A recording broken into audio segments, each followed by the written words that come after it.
தினந்தோறும் நம் உணவில் சேர்க்கப்படும் வெந்தயம் மற்றும் வெந்தயக்கீரையின் நன்மைகள் பற்றி பார்ப்போம் வாங்க. நமது வீட்டு அஞ்சறை பெட்டியில் வெந்தயத்திற்கு தனி இடமுண்டு. உடலில் சூடு அதிகமானாலோ வயிறு வலி ஏற்பட்டாலோ வெந்தயத்தை எடுத்து வாயில் போடச் சொல்லி தண்ணி குடிக்கச் சொல்வார்கள். வெந்தயம் கசப்புத்தன்மையாக இருப்பதால் குழந்தைகள் அதை அதிகம் விரும்ப மாட்டார்கள். ஆனால் அதன் நன்மைகளை அறிந்த நம்முடைய பாட்டிகளும் அம்மாக்களும் தான் அதை எப்படியாவது சமையலில் பயன்படுத்தி சாப்பிட வைத்து விடுவார்கள். வெந்தயத்தில் வைட்டமின் சி, புரதம், நார்ச்சத்து, நியாசின், பொட்டாசியம், மெக்னீசியம், மாங்கனீஸ் மற்றும் இரும்பு ஆகிய சத்துக்கள் அடங்கியுள்ளன. இது மட்டுமில்லாமல் டயோஸ்டெனின் என்னும் சேர்மமும் உள்ளது. அதனால்தான் வெந்தயத்தால் இத்தனை பயன்கள் நமக்கு கிடைக்கின்றன. மாதவிடாய் காலங்களில் சில பெண்கள் அதிக உஷ்ணமாக உணரக்கூடும். கடுமையான வயிற்று வலியும் ஏற்படும். அதுபோன்ற நேரங்களில் வெந்தயத்தை சாப்பிடுவது சற்று வெப்பத்தை தணிப்பதுடன் வலியையும் குறைக்கும். முளைக்கட்டிய வெந்தயத்தை தினசரி குறைந்த அளவு சாப்பிடுவதன் மூலம் குழந்தை பிறக்கும் போது சந்திக்கும் சிரமத்தை குறைக்கலாம்.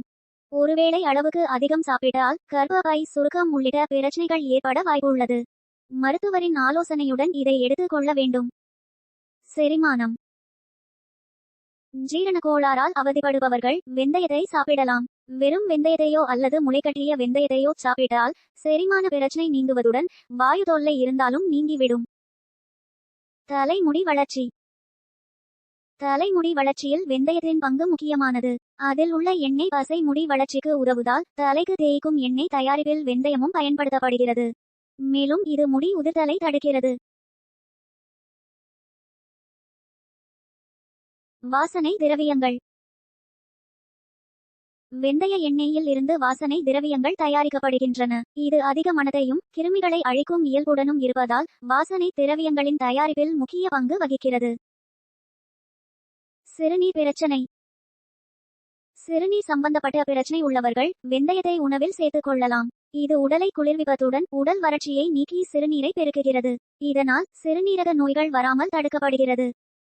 சீதபேதி. உடல் வெப்பம் காரணமாக சீதபேதி ஏற்பட்டு அவதிப்படுபவர்களுக்கு வெந்தயம் மிகச்சிறந்த மருந்து. இது உடல் சூட்டை தணிப்பதால் மிகச்சிறந்த சீதபேதி நிவாரணியாக விளங்குகிறது. வெந்தயத்தை அப்படியேவோ அல்லது வறுத்து நீர் மற்றும் தேன் கலந்து நன்கு பிசைந்தோ சாப்பிடலாம். வெந்தயத்தை வறுத்து வெல்லம் சேர்த்து இரண்டையும் நன்கு இடித்து சாப்பிட்டாலும் சீதபேதி குணமாகும். அல்லது வெந்தயத்தை மோரில் ஊற வைத்து குடிக்கலாம். மோரில் ஊற வைத்த வெந்தயம் வாயு உள்ளிட்ட வயிற்று பிரச்சனைகளையும் போக்கும். பேன் மற்றும் பொடுகு. தேங்காய் எண்ணெயில் வெந்தயம் மற்றும் கற்பூரத்தை போட்டு நீண்ட நேரம் ஊற வைக்கவும். இதை குளிக்கும் போது தலையில் நன்கு தேய்த்து அலச பேன், பொடுகு நீங்கும். இதில் தேங்காய் எண்ணெய்க்கு பதிலாக பாலையும் பயன்படுத்தலாம். தாய்ப்பால். வெந்தயத்தை பாலில் போட்டு நன்றாக காய்ச்சி சிறிது சர்க்கரை கலந்து குடித்து வந்தால் தாய்ப்பால் சுரப்பு அதிகரிக்கும். மேலும் சாதம் வடித்த கஞ்சியில் வெந்தயத்தை சேர்த்து காய்ச்சி கொடுக்க தாய்ப்பால் சுரப்பு சீராகும். இரத்தத்தில் சர்க்கரை அளவு. வெந்தயம் சீரற்ற உணவு பழக்கம் காரணமாக இரத்தத்தில் அதிகரித்த சர்க்கரை அளவை கட்டுப்படுத்தி சர்க்கரை நோய் ஏற்படுவதை தடுக்கிறது. இதில் உள்ள நார்ச்சத்து கார்போஹைட்ரேட் அளவை குறைத்து இரத்தத்தில் சர்க்கரை அதிகரிப்பதை தடுக்கிறது. வெந்தயம் சீரற்ற உணவு பழக்கம் காரணமாக இரத்தத்தில் அதிகரித்த சர்க்கரை அளவை கட்டுப்படுத்தி சர்க்கரை நோய் ஏற்படுவதை தடுக்கிறது. இதில் உள்ள நார்ச்சத்து கார்போஹைட்ரேட் அளவை குறைத்து இரத்தத்தில் சர்க்கரை அதிகரிப்பதை தடுக்கிறது. மலச்சிக்கல். தினசரி வெந்தயம் சாப்பிடுவதால் மலச்சிக்கல் நீங்கும். சாப்பிடும் உணவை நன்கு செரித்து வயிற்றை சுத்தமாக வைத்துக் கொள்ள வெந்தயம் உதவுகிறது. வயிறு மற்றும் தொண்டை புண். வயிறு மற்றும் தொண்டை பகுதியில் ஏற்படும் புண்களை வெந்தயம் குணமாக்குகிறது. மேலும் இதன் உடலை குளிர்ச்சியாக்கும் இயல்பு உடலில் ஏற்படும் கொப்புளங்களை குணப்படுத்துகிறது.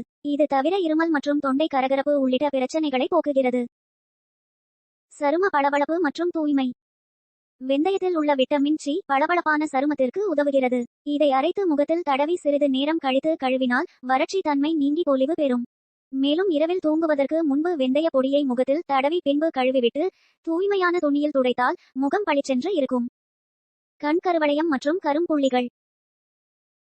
வெந்தயத்தில் உள்ள வைட்டமின்கள் முகத்தில் தோன்றும் கரும்புள்ளிகளையும் கண்ணின் ஏற்படும் கருவளையத்தையும் நீக்குகின்றன. வெந்தயத்தை அரைத்து முகத்தில் தடவி விட்டு உலர்ந்த பிறகு கழுவும்போது அது இறந்த செல்கள், பாக்டீரியா, அழுக்குகள் ஆகியவற்றை வெளியேற்றி விடுகிறது. உதடு வெடிப்பு. பெண்களுக்கு உடல் வெப்பநிலை காரணமாக உதடுகள் வெடிக்கும். அவர்கள் தினசரி குளிர்ந்த நீரில் வெந்தயத்தை ஊற வைத்து அதை காலை வெறும் வயிற்றிலும் இரவு தூங்குவதற்கு முன்பாகவும் குடித்து வந்தால் 2-3 நாட்களில் படிப்படியாக உதடு வெடிப்பு மறைந்து சரியாகி விடும். தோல் நோய்கள். சொறி, சிரங்கு உள்ளிட்ட தோல் நோய்களுக்கு வெந்தயம் மிகச்சிறந்த நிவாரணி. வெந்தயத்தை ஊற வைத்து அரைத்து அதனை தினசரி தோல் பாதிப்புள்ள இடத்தில் தடவி வந்தால் தோல் நோய்கள் முற்றிலுமாக நீங்குவதுடன் தோலில் ஏற்படும் அரிப்புகளும் தடிப்புகளும் கூட மறைந்து விடும். முகப்பரு. வெந்தயத்தை மேற்குறிப்பிட்ட முறைப்படி தினசரி அதாவது பிரச்சனை நீங்கும் வரை முகத்தில் தடவி சுமார் 30 நிமிடங்கள் உலர வைத்து கழுவினால் முகப்பரு நீங்கும். உடல் எடையை குறைக்க. உடல் எடை குறைய வேண்டுமா? அப்படியென்றால் நீங்கள் எடுத்துக்கொள்ள வேண்டிய உணவு வெந்தயம். வெந்தயத்தை தினசரி தண்ணீரில் ஊற வைத்து 2 டம்ளர்கள் குடித்தால் உடல் எடை படிப்படியாக குறைவதை உணரலாம். உடல் எடை குறைகிறது என்பதற்காக அதிகப்படியான வெந்தயத்தையும் எடுத்துக் கொள்ளக்கூடாது. பெருங்குடல் புற்றுநோய். சாப்பிடும்போது குடலில் சேரும் கொழுப்புகள் மற்றும் தேவையற்ற ஸ்டார்ச் உள்ளிட்ட பொருட்களால் பெருங்குடலில் புற்று நோய் ஏற்படும் அபாயம் இருக்கிறது. வெந்தயத்தை தினசரி உட்கொள்வதால் தேவையற்ற கொழுப்புகள் அகற்றப்பட்டு பெருங்குடல் சீராக இயங்குகிறது. புற்றுநோய் ஏற்படுவதையும் தடுக்கிறது. ஆரோக்கியமான இதயம். இதய நோய் ஏற்படாமல் இருக்க விரும்புபவர்கள் வெந்தயத்தை தவிர்க்கவே கூடாது. வெந்தய விதையோ கீரையோ எதுவாக இருந்தாலும் இரத்த அழுத்தத்தை சீராக வைக்கக்கூடிய இயல்புடையது. இதனால் இதயம் சீராக இயங்கி இதய நோய் ஏற்படாமல் தடுக்கிறது. ஓகே ஃப்ரெண்ட்ஸ், இது மாதிரி சுவாரஸ்யமான தகவலுக்கு சேனலை சப்ஸ்கிரைப் பண்ணிட்டு மறக்காம உங்க ஃப்ரெண்ட்ஸ்க்கும் ஷேர் பண்ணுங்க.